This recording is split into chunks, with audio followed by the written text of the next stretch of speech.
Forrest. That's the old ball game. Bang! The one constant through all the years, Ray, has been baseball. Hey, welcome to the Vintage Baseball Corner. Once again, I'm Chris, and welcome to my channel. Real quickly, before we get started, I just wanted to basically acknowledge and say rest in peace to Rickey Henderson.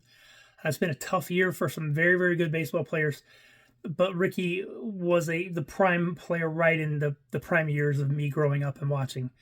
I really watched him a lot when he was with the Yankees and, playing with Don Mattingly and Dave Winfield, and what a combination that was.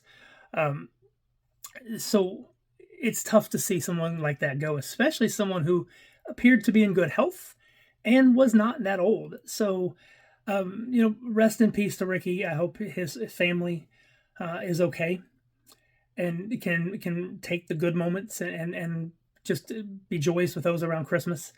And then with that, I do want to say, Merry Christmas to all of you. Happy holidays, however you celebrate. Christmas can be a wonderful time with family, but it also for some can be a very lonely time. So, use the time to do what works for you and enjoy your family time. If it's a lonely time for you, find an outlet. Baseball, if it's baseball cards, if it's something else, find an outlet to keep your mind busy. Again, the holidays can be tough or they can be the best of times.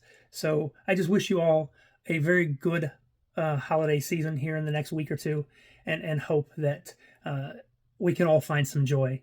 And again, rest in peace to Rickey Henderson. A lot of guys have been doing top 25, top 50, even top 100 videos of their cards, and have seen some very, very impressive collections. Of course, I know a lot of those collections because I watch their videos regularly, but I figured I would jump into the fray, even though my collection may not quite measure up, especially to some of those guys that have a lot of cards from pre-war and going way back. So you won't find any Ty Cobbs here, no Babe Ruth, but some cool cards I hope that you like, and we'll kind of take a look. What I did is I found out that I really only had so many cards that had over, let's just say, $200 in value. But I had a whole bunch of them that were between 130 and 200.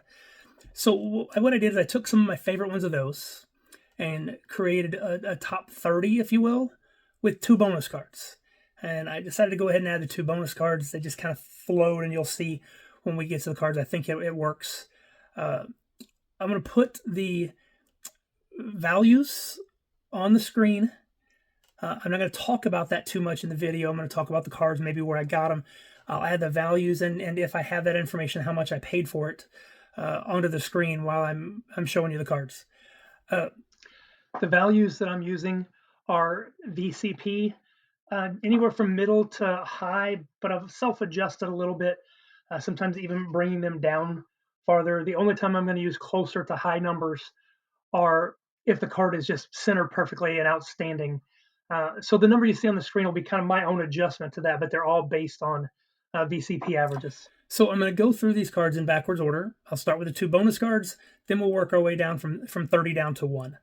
Some of the results may surprise you. Some of them may get, repetitious in terms of sets, cards from certain sets, but that's just that we all collect differently, and I have, my collection is certainly heavy in certain years.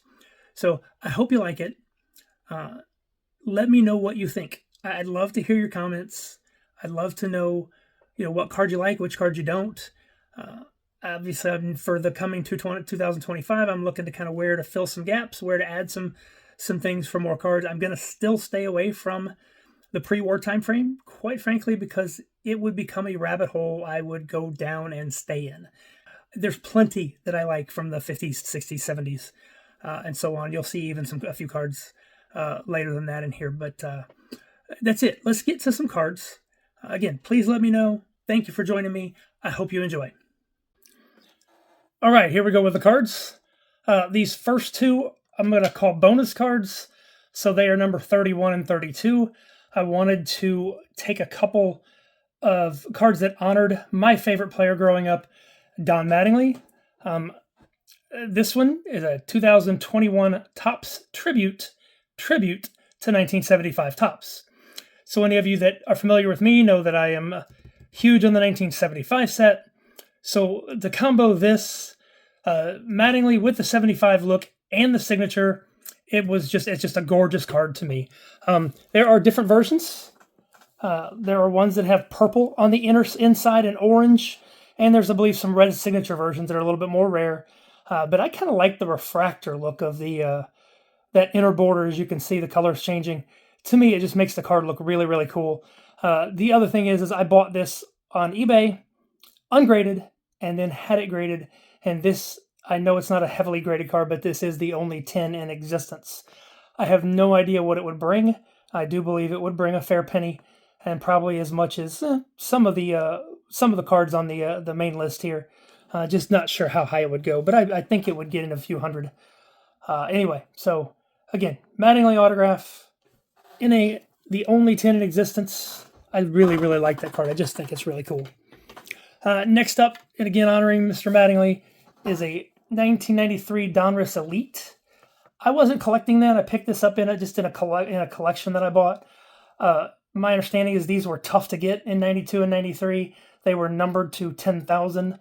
I really had no idea what to expect. I wasn't really familiar with foil cards and how they would grade, but I went ahead and took a shot. Got a 9. Really happy with that. Just a really nice card, and it is a very low number in the serial number. I don't know what that means. If it means anything at all, the bottom line is it's a pretty cool card.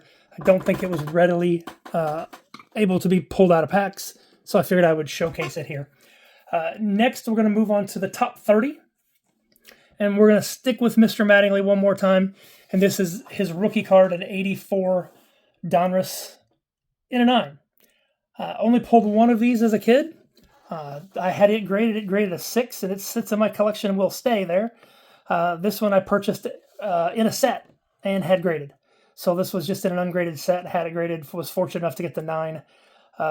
Really just a nice looking card. This was the card that everybody was looking for, because Donruss didn't print as many and they were harder to get. At least in my area for sure. They were harder to find. The packs just weren't in stores.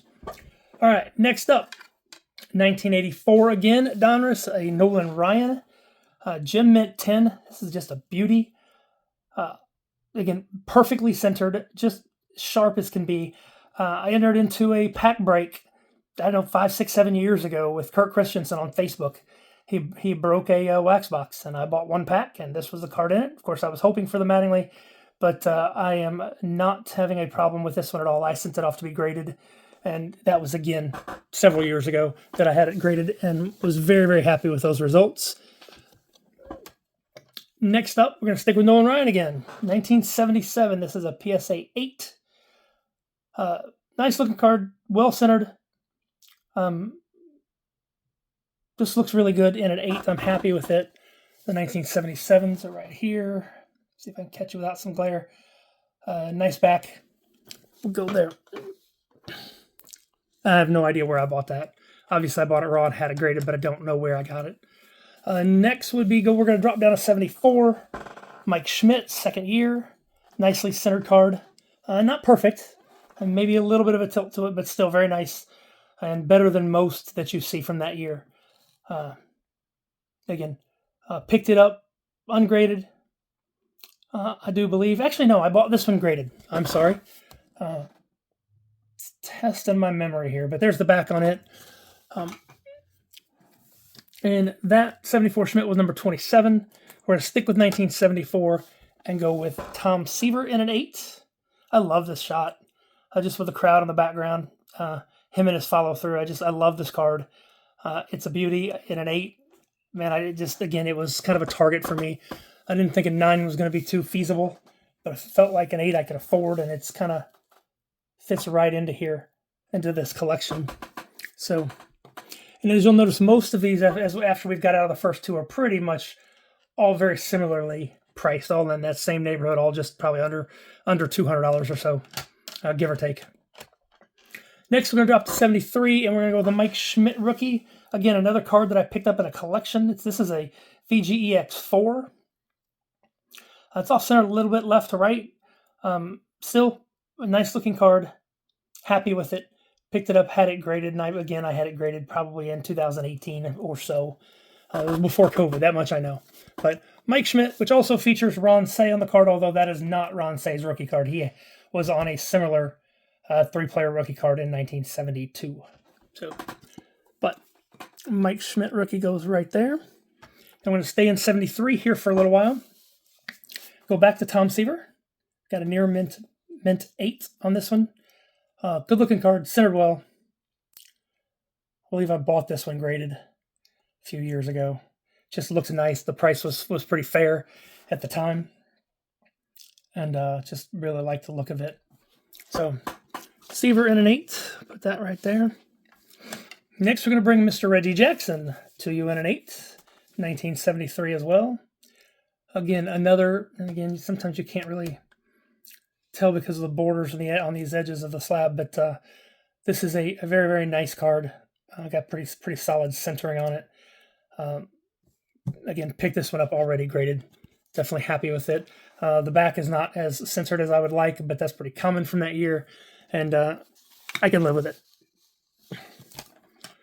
Next up, Willie Mays. Picked this one up at a local card show, ungraded, and then had it graded in one of our recent submissions here in the last year or two.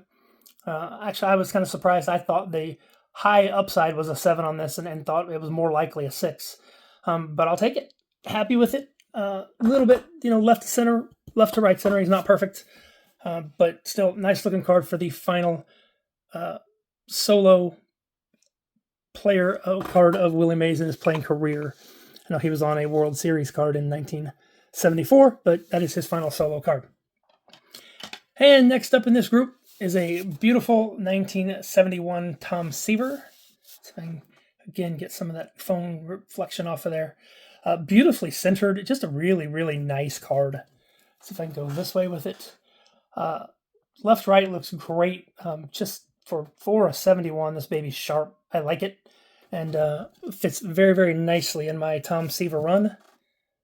There, that's a better shot of it right there. Which is about 70% complete. Okay, so that's that group. I'm going to start taking them off the top as I go to the next ones here. We're to the top 20. There was 12 right there from 32 to 21. Now we're going to start with the top 20. We're going to drop to 1962 and go Hank Aaron. Really nice card, nice color. The only issue with it is the left to right centering. But for whatever reason, that doesn't bother me as much with this set. I don't know if it's just because the way the right side border isn't straight all the way down to the card. It just doesn't bother me as much as it does in other years. But this is a really, really nice looking card. I picked it up on a New Year's Eve one night in an auction. I don't remember which auction house it was, but again, and this is one of the 2 cards that kind of spurred me to start trying to collect Hall of Famers from the 1962 set. So there we go. We'll do that. We'll take Donnie Baseball down. Put Hank up. Next up, 1960. We got an Eddie Matthews and a PSA 7. Again, nice sharp card. Centering's not perfect, but these cards frame pretty well. So they don't bother me. See if I can get in maybe a little bit closer. I can't just seem to avoid that reflection completely. But just a sharp card.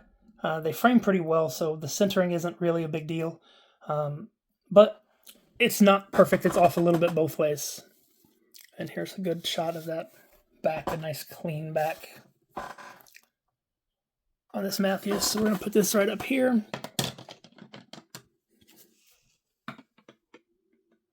All right. And now to number 18. We got a 1951 Warren Spahn. Nice card. I love this card. I love the motion. Again, this is back before photographs, so the artist just did really, really well here. It is off center top to bottom, but you know what? Who cares? It's a VGEX4 1951 Bowman Warren Spahn. A pretty nice clean back too on that. So love that card and happy to have it in my collection. Let's take Donnie Baseball's rookie card down. Now we're into the group of cards that I was comfortable with that were probably worth more than $200 a piece. Let me straighten that out just a little bit here. some of these may be a little bit borderline, but at the same time, I felt like there was a decent delineation between the group you see and this next group. So number 17 is a 1969 Ernie Banks in a PSA 8. Just a beautiful, beautiful card. Great color.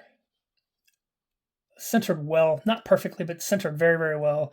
Everything's just sharp. Just jumps out at you like, just pure beauty. One of the things that I think does hold it back a little bit is the very pale pink back. I know some of these cards in 69 can be very, very bright pink. This one's very pale. Obviously, it didn't hurt us too much, if at all, but that's just a really, really nice card, and I love it in my collection. So we're going to stick it up here on the top row.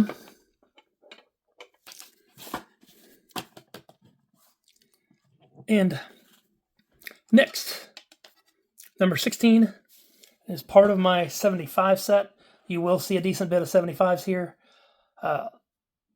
And this one is number 1, Hank Aaron, in a PSA 8. In fact, not all of the 75s will be in an 8. But again, beautiful card, number 1. Love it. And it goes into my 75 set and 75 Hall of Fame registry. Just really, really nice there. Part of the collection. Again, for those of you who have not seen, I do have a very high-end 75 set with, I believe now we are almost 60%, somewhere between 55 and 60% complete with cards graded PSA 8 or higher. And the raw cards in my set, by and large, are all very, very nice, too. They're either gradable to an 8 or really borderline. It's a 7 or 8. There's a handful that I still do need to upgrade, but they're all very, very solid. Okay, next up is number 15, and this one is a freshly graded Pee Wee Reese 1953 Topps. Really nice looking card. How well you can see, we're getting close. The centering is nice. It does have a little bit of that white tip of the corner there, but not too bad. Not too bad. I thought this card had a shot at a 5. I thought a 6 would have been a stretch. 4.5 was not a shock, though, but it's just a very, very nice card. And very, very happy to have that in my collection. And what is that there? That's actually a little scratch on the case, not on the card itself. Anyway, Pee Wee Reese 1953. I do collect a decent bit of Pee Wee Reese's as well. That's being influenced by my buddy Dave, who grew up. His grandfather was friends with Pee Wee, so when he used to go visit his grandfather, his grandfather would take him over to Pee Wee's house and they'd go hang out. So he started to collect Pee Wee cards. That's kind of gotten me into it as well. So you will see some of that. Next, we're going to go back to 1974 with the Nolan Ryan in an 8, near mint to mint. Beautiful card, well centered. Just a really nice looking sharp card. This is one of my favorite cards with the pose mid wind up. Just really sharp, nice card there. Okay, we'll stick that. We'll have Nolan replace Tom for now. Then we're going to go to 1972 with a Nolan Ryan. This card I know I picked up raw on Facebook several years ago. Just in a Facebook group. It was one of the first cards, probably the first card that I bought on Facebook when I got back into collecting. Back somewhere around 2017 or so. And then I sent it to have graded back around that time. And did very well. Got a near mint 7. Very happy with that. Card looks pretty nice. Let's see if I can tap that to straighten it out a little bit. Not centered perfectly, but again, sharp card. Nice early Nolan Ryan. I don't have a whole lot of 72s. I have this one and a Pete Rose and a one of the World Series cards with Roberto Clemente on. That is the sum total of my 72s. All right, next up, number 12, as we count them down, Manager's Dream EX Mint 6. Really well centered card. Just nice, sharp card. Just not quite good enough to get a 7. Corners are just a little bit soft for that, but beautiful card again. This one was just recently graded, submitted, and I think it was in one of our last 2 submissions. But beautiful card. Love it. And very happy with that one. And I just messed up by not putting this right here. We'll go back. Get that there. Okay, now we're back caught up on that. Next up is number 11. This may be one of my favorite cards of all ever. Had one of these as a kid. We used to ride our bikes up to a store called the Book Broker in Evansville, Indiana. And they are still around, by the way. They've moved, but they're still around. And they had baseball cards in binders. And we used to save our money right up there and go through the binders and buy one card at a time. And I had this card, and of course it's since long gone. But I picked this one up. I probably overpaid for a little bit. I bought it on a Greg Morris auction. It was considered, it said low grade and crease. The crease, I don't know if you can see it or not, but it's really not bad. It's just right above the corner there, the bottom corner, and I don't know if I can get it to where maybe you can see it right there. Aside from that, the card looks really nice. I mean, it's got corner wear, of course, but I love the three. I'd love to have a higher grade copy, but I'm just really, really happy with this one right now. And happy to have it back in the collection. Now I just have to add the 65 Willie Mays at some point here soon. I just haven't made it a priority. Next up, we're going to stay with Mickey Mantle one more time. Go 1962 and a PSA 4. Again, I love this card. This one is well centered. Just sharp image, good color. Just one of those where the corners just aren't there for the higher grade, but beautiful card nonetheless. And again, I picked this one up off of eBay, and I picked it up already graded. I do recall that. Take Willie down, put Mickey up for now just to stay in rotation. All right, next up, and I hope we don't have too much glare here, this is a number 9. This is the Robin Yount rookie card. This is one of only 2 that I still have in the slab sleeve. And I did that because I didn't want to tear it out of the eBay authentication. Again, doesn't really matter to me. I've got it. It's going to my collection. At the same time, we got a Robin Yount in a Near Mint 8. Again, nice addition. Beautiful card. And happy to have it in my high grade 75 set. We're going to stick with 1975 here and look at Hank Aaron, number 660. Again, I picked this one up early. I picked it up, I believe, in an auction house, one of the smaller auction houses, probably again 2017 or 2018. Actually, I had 2 of these at one point, and I ended up selling off the other. But just love the card. Centering looks off a little bit, but it's really not off as much as you might think. It's basically 60-40 both ways. I think it measured 61-49 on the top to bottom. Or 61-39, excuse me, on top to bottom. But still, nice looking card. Not the best pose of Hank, but again, perfect for my 75 collection. So, and that was number... That one was number 8. We're going now to number 7. We're going to dip back a little farther. Go to a 54 Ted Williams. This is a really nice card. Centered pretty well. It's just got a little bit of surface wear on it, not too much. And it's got a little bit of edge wear at the top. I was kind of hoping for a 5, but I think the 4 is probably the right grade on it. Again, bought this one a while back, 2017. Had it graded back around that time, maybe early 2018. And just have hung on to it. And it's a beautiful, beautiful card. And love to have this Ted in the collection. Wish I had more 54s. That'll come in time. But definitely hanging on to this one and happy with it. So I'm going to put this up here. All right, back to 75 again. This one is a Johnny Bench and a Mint 9. Another nice card. Picked it up again. Ungraded. No, I'm sorry. Picked it up already graded.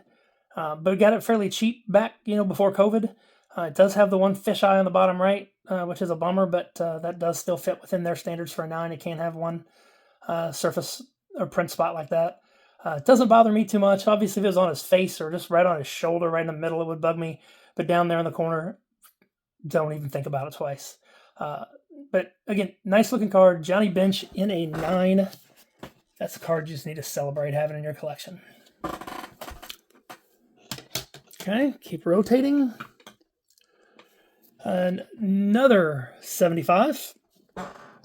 This is my pickup of the year, I do believe. I picked up a lot of nice cards this year, but This is one I hunted for a while. It is very difficult, even when you see an 8, to find one that's really well centered like this.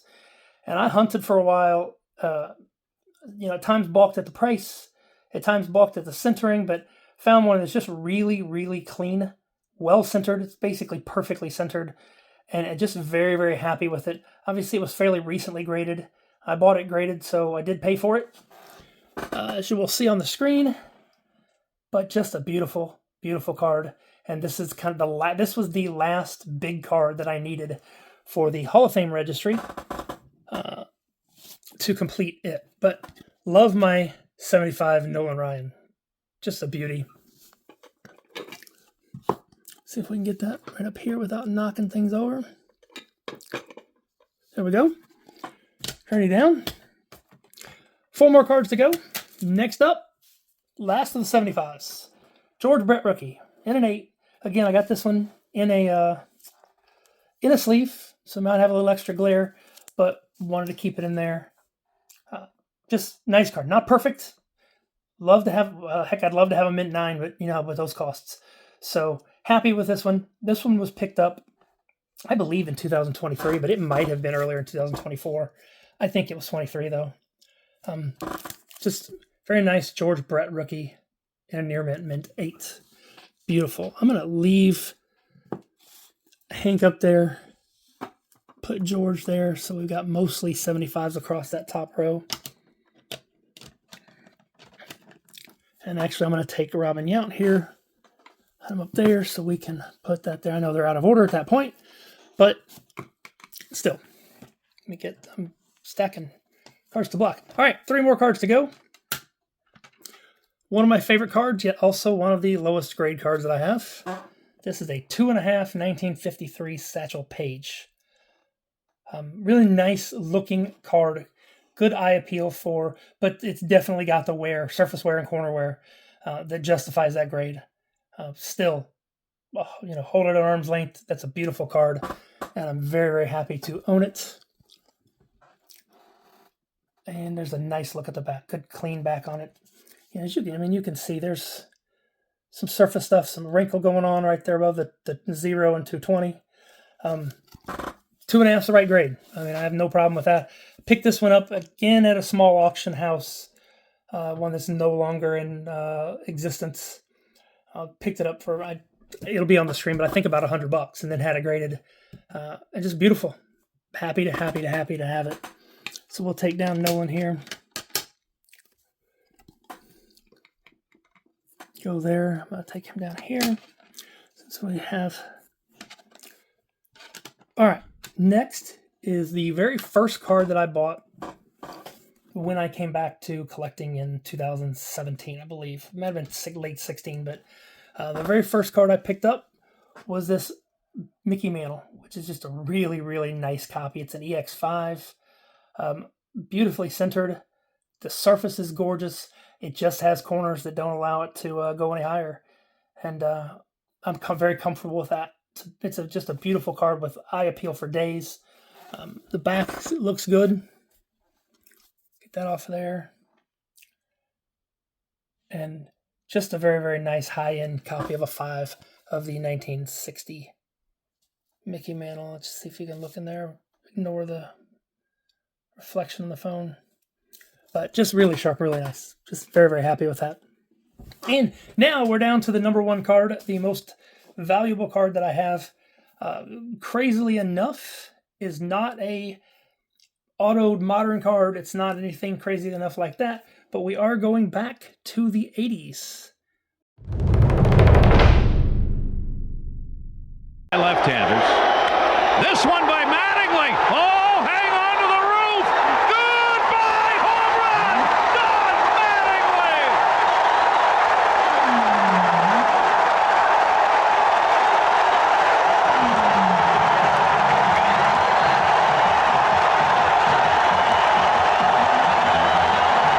With a Don Mattingly rookie and a Gem Mint 10.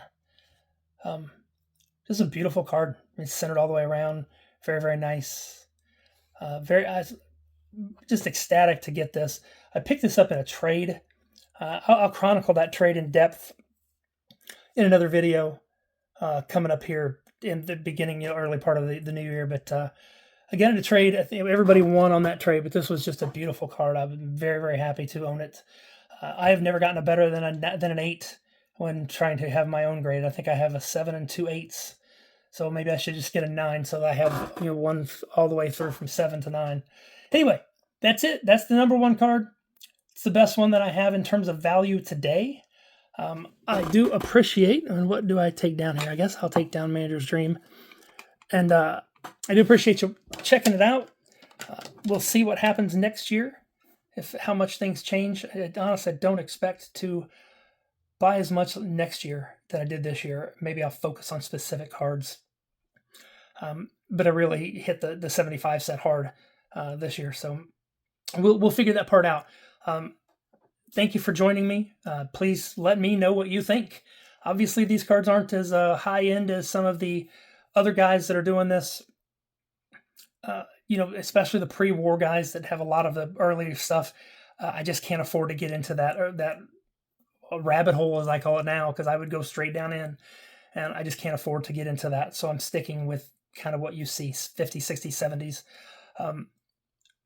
But we'll take a look at it. We'll do some more. I've got 3 different orders at PSA now. Actually, 2 orders and a correction, but that's neither here nor there. So we'll get some reveals coming up. I have some other good stuff coming up. Talk about that trade that I made. We're going to talk a little bit about Donnie Baseball and his early years, and me basically watching him play when he was still in high school. I'm going to talk about that a little bit. And, going to just share some good stories with you as long as some cards. So hopefully you will join me again for those. And hope you all have a Merry, Merry Christmas. Happy holidays to you. And we'll take it from there.